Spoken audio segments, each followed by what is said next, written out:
Lesson 2, Example 3. Banker Bill wants to set up a fund for his granddaughters, Becky and Bonnie. The girls had to choose between the following two options.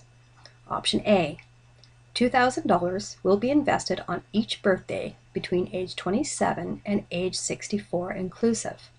The money will stay in the account until age 65. Option B, $2,000 will be invested on each birthday between age 19 and age 26 inclusive. The money will stay in the account until age 65.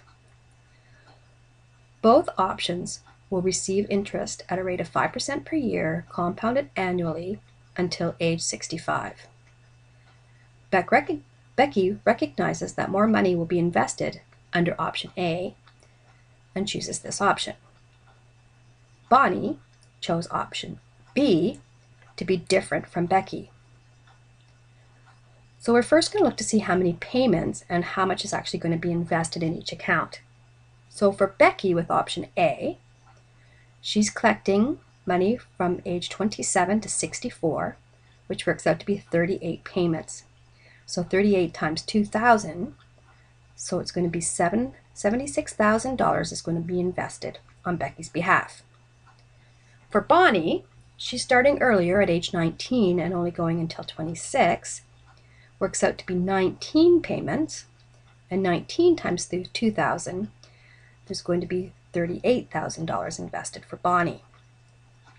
Let's look at Becky's investment first.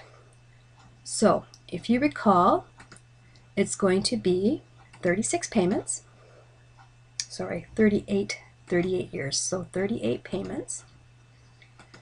The interest is going to be 5%.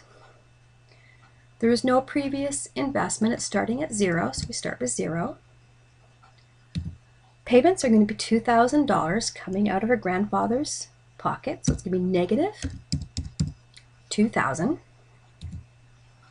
We're going to be looking for the future value. I'm going to make that 0 for right now. Now, the investments are being made once a year, so our payment per year is 1. And if you notice how the compounding per year also automatically changes to 1 as well, which is what we want. But at this point, we can change it if we do need them to be different. We will leave it as 1. We go up to our future value. We solve, and we are going to get $215,419.09. Well, I'd say that's a pretty nice grandpa. Okay, so let's check now. Bonnie. Now, Bonnie, we're going to split up into two sections. She's only going to be getting that payments being made for the first part of the investment, and then the second half of the investment is just going to sit. So let's just take a look at the first part of the investment, where those payments are being made. So those payments are going to be made for 19 years. So the N is 19. She's still at 5%. She'll be starting at $0. Her grandpa is going to be making the payments of $2,000 a month. We don't know what the future value is. I'm going to just make it 0 for right now. That's what we're solving for. And again, our payments per year is going to be 1, and our compounding per year is going to be 1. So let's see what she's going to have after 19 years.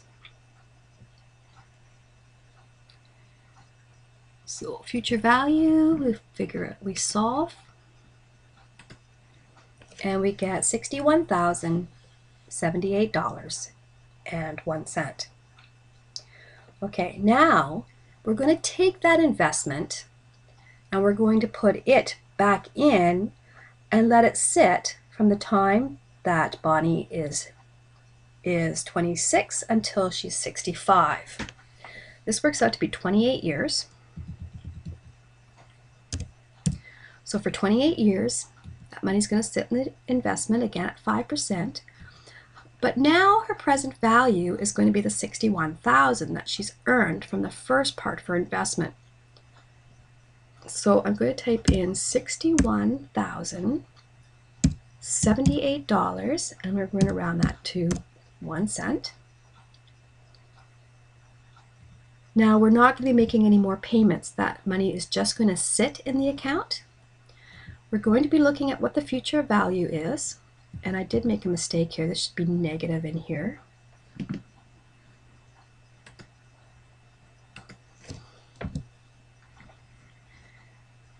We're going to be looking at what the future value is. I'm just going to make that 0 for now. Payment per year is indeed 1.